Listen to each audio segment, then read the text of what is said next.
Halo adik-adik, kembali lagi pada hari ini kita berjumpa di kebaktian sekolah minggu. Nah adik-adik, pada hari ini kita akan bersama beribadah kepada Tuhan. Ayo kita persiapkan hati kita, mempersiapkan diri kita untuk datang memuji Tuhan. Nanti dalam waktu kita mengikuti kebaktian, Kakak harap adik-adik boleh mengikuti dengan sungguh-sungguh, tidak asik sendiri, tetapi boleh tetap fokus mulai dari awal sampai selesai ibadah. Oke? Nah, untuk mengawali ibadah kita pada hari ini, Kakak mau ajak kita mau menyanyi satu lagu terlebih dahulu. Mari kita bersama menyanyi lagu Aku Berani Tampil Beda.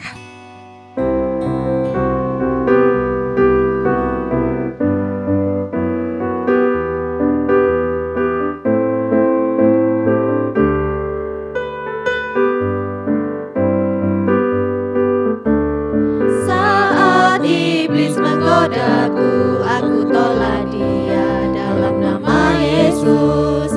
Saat iblis merayuku, lalu ku berdoa dalam nama Yesus.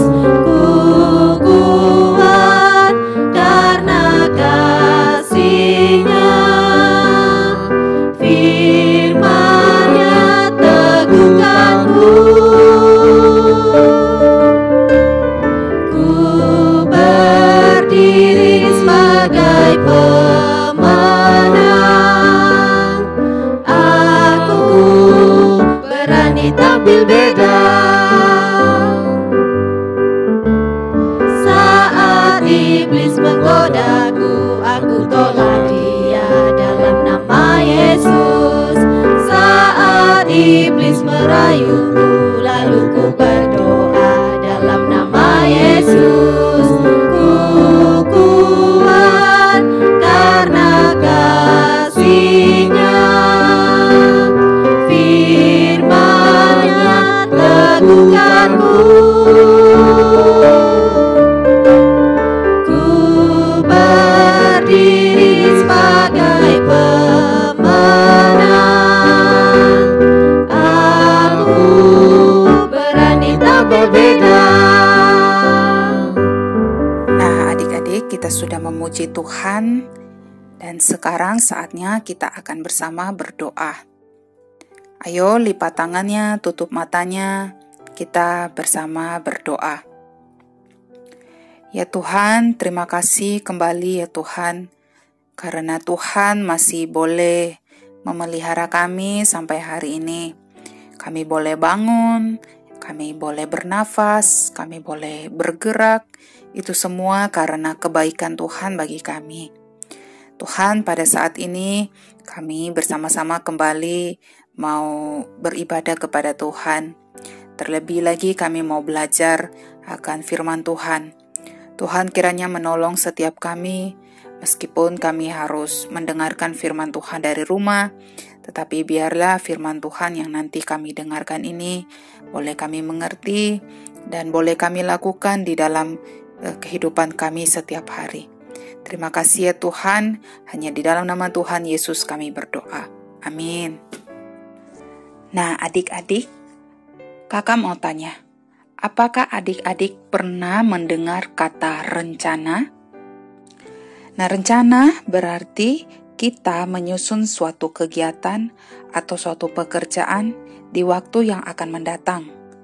Contohnya, adik-adik berencana nanti sore atau nanti malam akan menonton film. Nah, itu berarti rencana.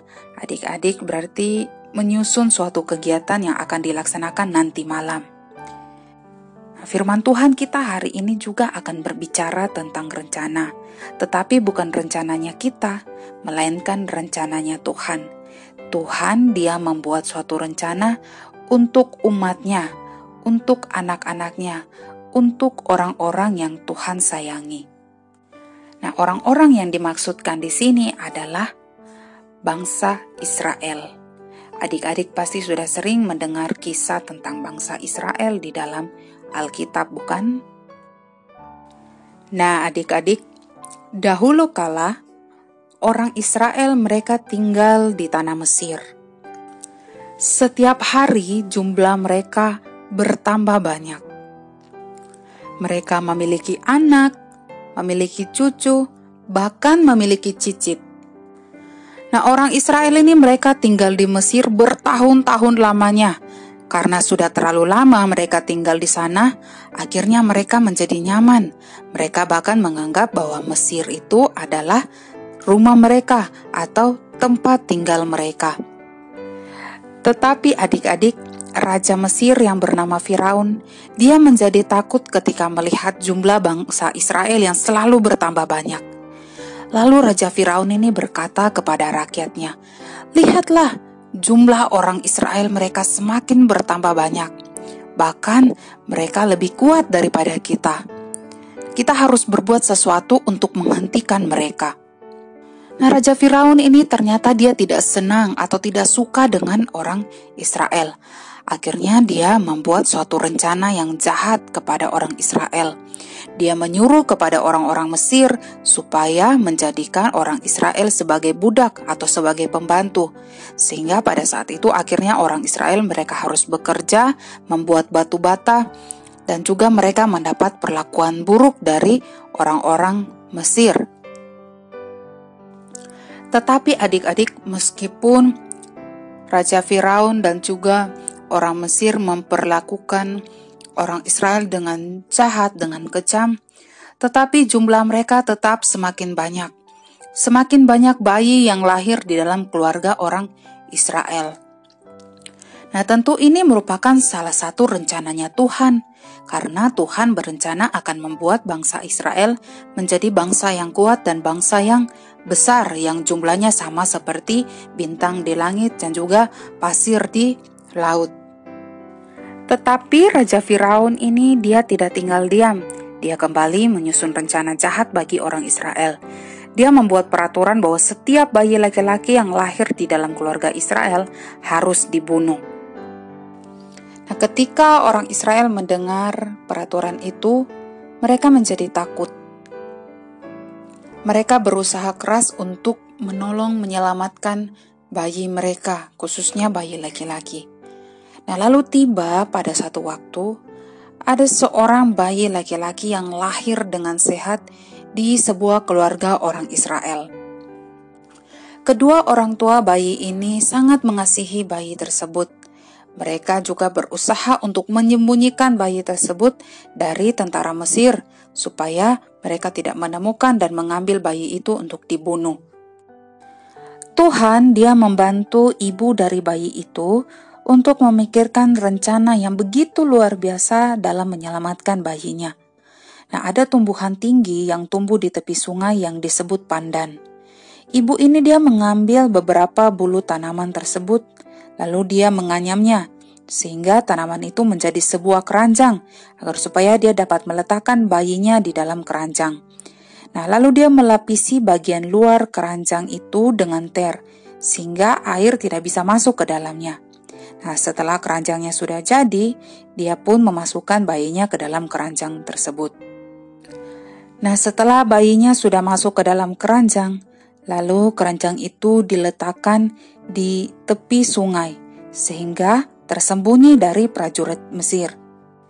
Miriam, kakak perempuan dari bayi itu, dia berdiri di tempat yang sedikit jauh, agar supaya dia dapat mengawasi bayi laki-laki tersebut. Sedangkan ibunya dia segera pergi dari sana, karena dia takut nanti ada yang melihat dia. Bahkan dia takut kalau misalnya ada tentara Mesir yang melihat dia lalu mengambil bayi yang sudah dia sembunyikan itu. Tidak lama kemudian datanglah putri Firaun dan dayang-dayangnya menyusuri tepi sungai itu. Putri ini melihat ada sebuah keranjang yang diletakkan di tepi sungai tersebut. Lalu putri Firaun dia menyuruh kepada dayangnya untuk mengambil keranjang tersebut. Nah, ketika putri Firaun dia membuka keranjang tersebut, dia melihat ada bayi laki-laki yang sangat lucu di dalamnya dan juga bayi itu mulai menangis. Hati putri Firaun merasa kasihan kepada bayi laki-laki itu. Lalu dia berkata, "Tentu ini adalah bayi orang Israel." Ketika Miriam, kakak dari bayi itu, melihat hal itu, dia pun cepat-cepat pergi mendekati putri Firaun. Lalu dia bertanya kepada putri Firaun, "Apakah aku harus memanggil seorang inang penyusu bagi Tuan Putri agar supaya bayi itu diberikan susu?"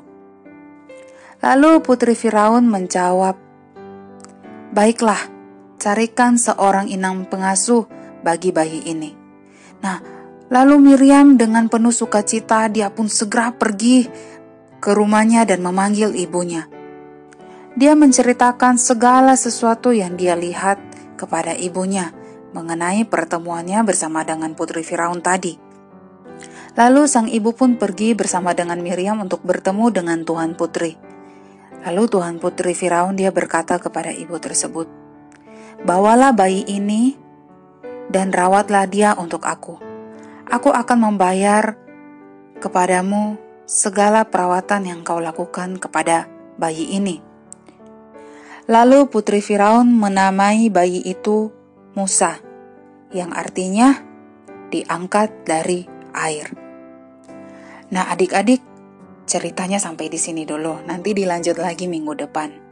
Tetapi sebenarnya ini adalah permulaan bahwa Allah dia memiliki rencana yang besar bagi umatnya bangsa Israel melalui bayi Musa. Allah membutuhkan seorang pemimpin bagi bangsa Israel. Dan di dalam rencananya yang sempurna, dia telah memilih Musa untuk menjadi pemimpin itu. Nah, begitulah rencana Allah yang Allah kerjakan di dalam kehidupan orang Israel. Nah, adik-adik, sama seperti Allah, dia memiliki rencana yang istimewa untuk Musa dan juga untuk orang Israel. Allah juga memiliki rencana istimewa untuk setiap kita anak-anaknya. Setiap kita tidak tahu apa yang akan terjadi di waktu yang mendatang. Kita tidak tahu apa yang akan terjadi pada hari besok, atau mungkin nanti malam, atau mungkin 1 tahun kemudian, atau nanti ketika kita besar, kita tidak tahu apa yang akan terjadi di dalam kehidupan kita. Tetapi ingat dan percayalah bahwa Tuhan punya rencana yang baik di dalam kehidupan setiap kita. Nah, untuk itu kita harus tetap percaya, harus tetap taat kepada Tuhan. Kita harus selalu melakukan firman-Nya di dalam kehidupan setiap kita. Amin. Nah, adik-adik, sekarang kita akan bersama mengerjakan aktivitasnya tentang Allah melindungi Musa. Sekarang kita lihat di halaman yang kedua tentang Allah memiliki rencana. Nah, di situ petunjuknya adalah urutkan dan ceritakan kembali kisah penyelamatan Musa menggunakan tokoh-tokoh di bawah ini. Nah, di situ ada 7 tokoh, silakan adik-adik dapat mengurutkannya sesuai dengan cerita yang sudah kita dengarkan tadi. Setelah itu, untuk tulisan rencana yang besar itu silakan adik-adik memberi warna di sana. Setelah selesai, selanjutnya mengerjakan aktivitas rencana Allah bagiku. Adik-adik dapat membaca setiap kalimat dan menentukan apakah kalimat itu benar atau salah. Lalu jikalau kalimat itu benar, silakan adik-adik dapat melingkari huruf yang ada di kolom di sebelah kanan. Nah, tuliskan semua huruf yang sudah dilingkari pada tempat yang tersedia di bawah untuk melengkapi jawabanmu. Jadi di bagian paling bawah itu kan ada pertanyaan, siapakah yang membantumu untuk percaya dan taat kepada Allah? Nah, jawabannya itu yang terdapat di kolom tadi. Jadi pertolonganku ialah dari titik-titik menjadikan langit dan bumi. Nah, adik-adik dapat menemukannya dari kolom yang sudah adik-adik kerjakan tadi. Selanjutnya aktivitasnya yang ketiga yaitu membuat spiral ayat hafalan. Di situ sudah ada petunjuknya, adik-adik dapat mengikuti petunjuk yang ada di situ untuk membuat spiral ayat hafalan. Nah, jika sudah selesai melakukan semua aktivitasnya, kakak minta adik-adik dapat memfoto aktivitas tersebut lalu dapat mengirimkannya ke WhatsApp Kak Yurike. Nah, oke, sekarang ibadah kita telah selesai, tapi sebelum itu kakak mau ajak setiap kita untuk berdoa terlebih dahulu. Mari kita berdoa. Ya Tuhan, kami sudah selesai mendengarkan cerita firman Tuhan, kami sudah Selesai beribadah, kiranya Tuhan menolong setiap kami, supaya kami dapat melakukan firman Tuhan yang sudah kami dengarkan. Tuhan juga tolong setiap kami di dalam kami melakukan setiap aktivitas kami di sepanjang hari ini. Terima kasih Tuhan, di dalam nama Tuhan Yesus kami berdoa. Amin. Oke, selamat hari Minggu. Tuhan Yesus memberkati setiap kita.